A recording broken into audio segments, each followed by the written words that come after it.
Namaskar. I'm a movie star. I'm 51 years of age. And I don't use Botox as yet.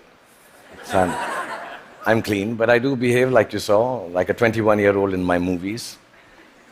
Yeah, I do that. I sell dreams, and I peddle love to millions of people back home in India who assume that I'm the best lover in the world. If you don't tell anyone, I'm going to tell you I'm not, but I never let that assumption go away. I've also been made to understand there are lots of you here who haven't seen my work, and I feel really sad for you.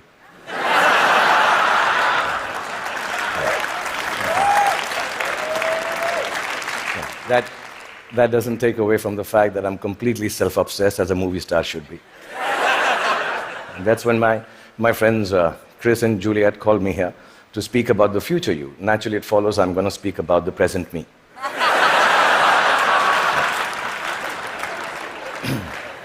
Because I truly believe that humanity is a lot like me. It is. It's an aging movie star, grappling with all the newness around itself, wondering whether it got it right in the first place, and still trying to find a way to keep on shining regardless. I was born in a refugee colony in the capital city of India, New Delhi. And my father was a freedom fighter. My mother was, well, just a fighter like mothers are. And much like the original Homo sapiens, we struggled to survive. When I was in my early 20s, I lost both my parents, which I must admit seems a bit careless of me now.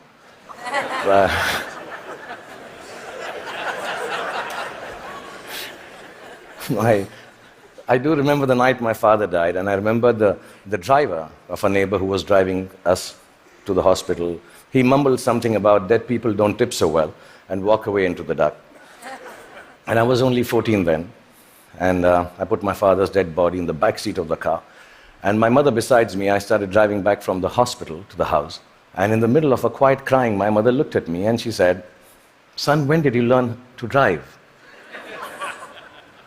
And I thought about it and realized, and I said to my mom, "Just now, Mom." So from that night onwards, much akin to humanity in its adolescence, I learned the crude tools of survival. And the framework of life was very, very simple then, to be honest. I thought, you just ate what you got and did whatever you were told to do. I thought celiac was a vegetable, and vegan, of course, was Mr. Spock's lost comrade in Star Trek.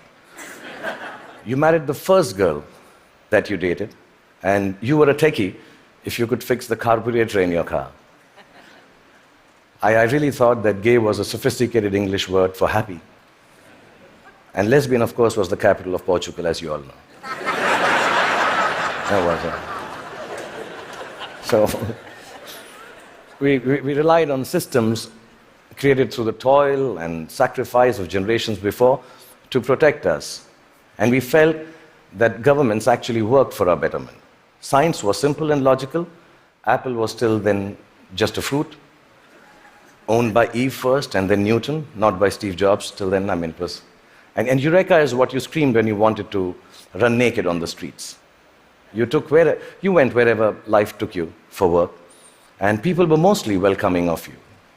Migration was a term then still reserved for Siberian cranes, not human beings. Most importantly, you were who you were, and you said what you thought. Then in my late 20s, I shifted to the sprawling metropolis of Mumbai, and my framework, like the newly industrialized aspirational humanity, began to alter. In the urban rush for a new, more embellished survival, things started to look a little different. I met people who had descended from all over the world.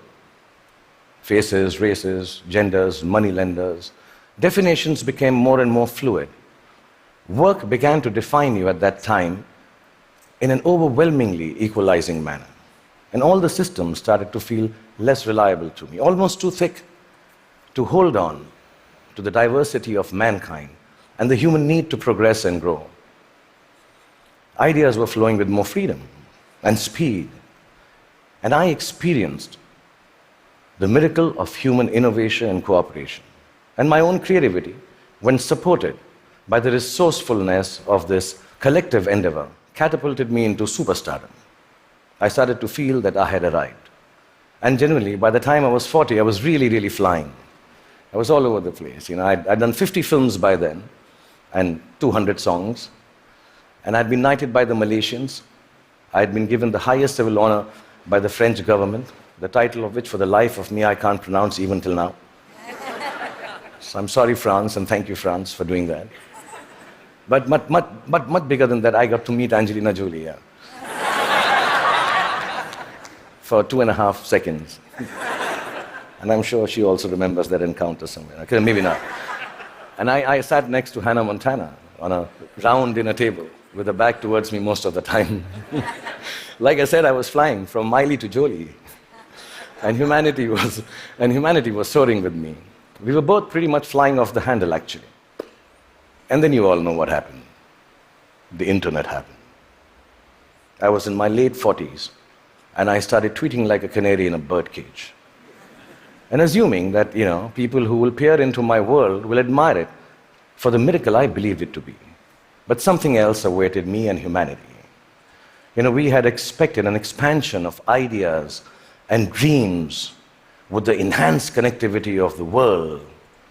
We had not bargained for the village-like enclosure of thought, of judgment, of definition that flowed from the same place that freedom and revolution was taking place in. Everything I said took a new meaning. Everything I did, good, bad, ugly, was there for the world to comment upon and judge. As a matter of fact, everything I didn't say or do also met with the same fate. 4 years ago, my lovely wife, Gauri, and me decided to have a third child. It was claimed on the net that he was the love child of a first child who was 15 years old. Apparently, he had sown his wild oats with a girl while driving her car in Romania. And yeah, there was a fake video to go with it. And we were so disturbed as a family. My son, who's 19 now, even now when you say hello to him, he just turns around and says, "But bro, I didn't even have a European driving license." Yeah, I mean, in this new world, slowly reality became virtual and virtual became real. And I started to feel that I could not be who I wanted to be or say what I actually thought. And humanity at this time completely identified with me. I think both of us were going through our midlife crisis. And humanity, like me, was becoming an overexposed prima donna. I started to sell everything from hair oil to diesel generators. Humanity was buying everything from crude oil to nuclear reactors. I even tried to get into a skin-tight superhero suit to reinvent myself. I must admit, I failed miserably. And just an aside, I want to say on behalf of all the Batmen, Spider-Men, and Supermen of the world, you have to commend them, because it really hurts in the crotch, that superhero suit. Yeah, I'm being honest, I need to tell you this, yeah. Really. And accidentally, I happened to even invent a new dance form, which I didn't realize, and it became a rage. So if it's all right, and you've seen a bit of me, so I'm quite shameless, I'll show you. It was called the lungi dance. So if it's all right with you, I'll just show you. I'm talented otherwise, yeah. So it went something like this. Lungi dance, lungi dance, lungi dance, lungi dance, lungi dance, lungi dance, lungi dance, lungi dance, lungi dance, lungi dance, lungi dance, lungi. That's it. It became a rage. It really did. Like you noticed, nobody could make any sense of what was happening except me. And I didn't give a damn, really, because the whole world and whole humanity seemed as confused and lost as I was. I didn't give up then. I even tried to reconstruct my identity on the social media like everyone else does. I thought if I put on philosophical tweets out there, people will think I'm with it. But some of the responses I got for those tweets were extremely confusing acronyms, which I didn't understand. ROFL, LOL. Adidas, somebody wrote back to one of my more thought-provoking tweets. And I was wondering, why would you name a sneaker? I mean, why would you write back a name of a sneaker to me? And I asked my 16-year-old daughter, and she enlightened me. Adidas now means, all day I dream about sex. This is really, I don't know if you know that. And so I wrote back, WTF in bold to Mr. Adidas, thanking secretly that some acronyms and things won't change at all. WTF. But here we are. I'm 51 years old, like I told you, and mind-numbing acronyms notwithstanding, I just want to tell you, if there has been a momentous time for humanity to exist, it is now.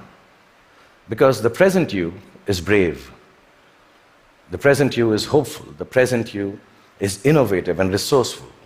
And of course, the present you is annoyingly indefinable.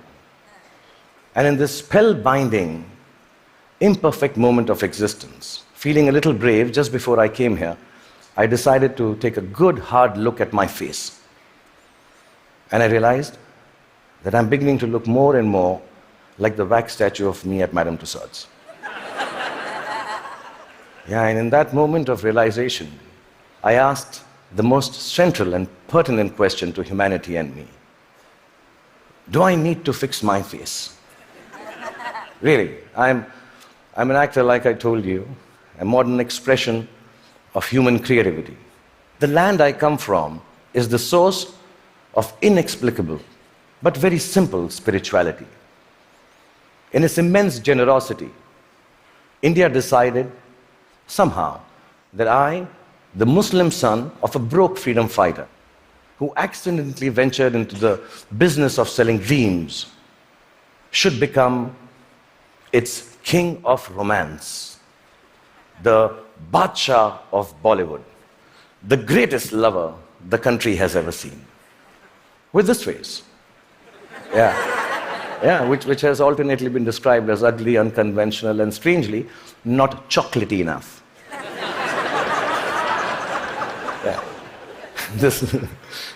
The people of this ancient land embraced me in their limitless love. And I've learned from these people that neither power nor poverty can make your life more magical or less torturous.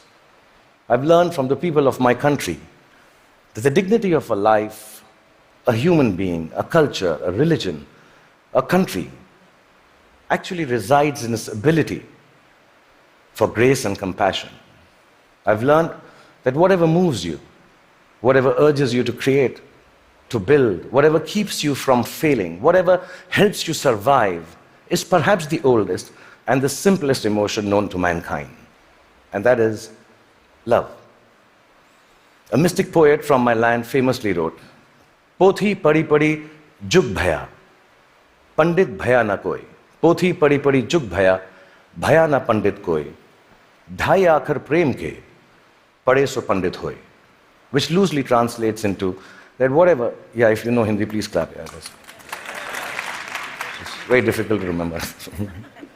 Which loosely translates into actually saying that all the books of knowledge that you might read and then go ahead and impart your knowledge through innovation, through creativity, through technology. But mankind will never be the wiser about its future unless it is coupled with a sense of love and compassion for their fellow beings. The 2.5 alphabets which form the word prem, which means love, if you're able to understand that and practice it, that itself is enough to enlighten mankind. So I truly believe the future you has to be a you that loves. Otherwise, it will cease to flourish. It will perish in its own self-absorption. So you may use your power to build walls and keep people outside. Or you may use it to break barriers and welcome them in. You may use your faith to make people afraid and terrify them into submission. Or you can use it to give courage to people so they rise to the greatest heights of enlightenment. You can use your energy to build nuclear bombs and spread the darkness of destruction, or you can use it to spread the joy of light to millions. You may filthy up your oceans callously and cut down all the forests. You can destroy their ecology or tend to them with love and regenerate life from their waters and trees.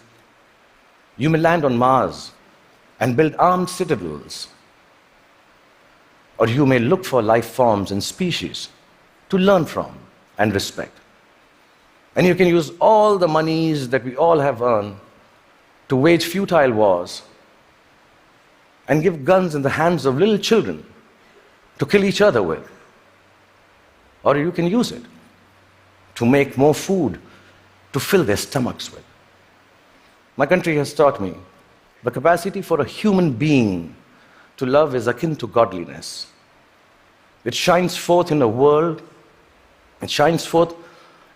which civilization, I think, already has tampered too much with.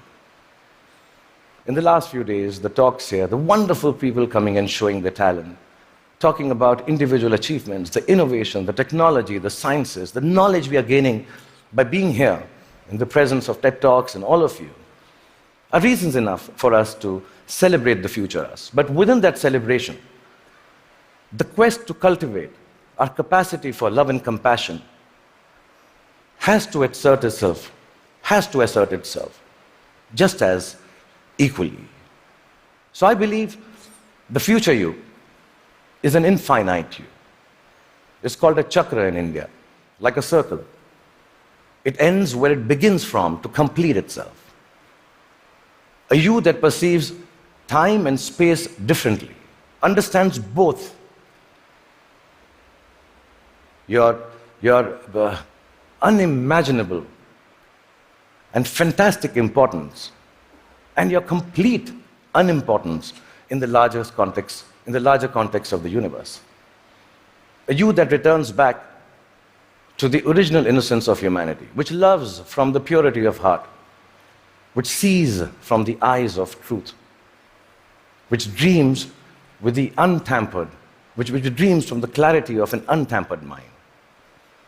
The future you has to be like an aging movie star who has been made to believe that there is a possibility of a world which is completely, wholly, self-obsessively in love with itself. A world, really, it has to be a you to create a world which is its own best lover. That, I believe, ladies and gentlemen, should be the future you. Thank you very much.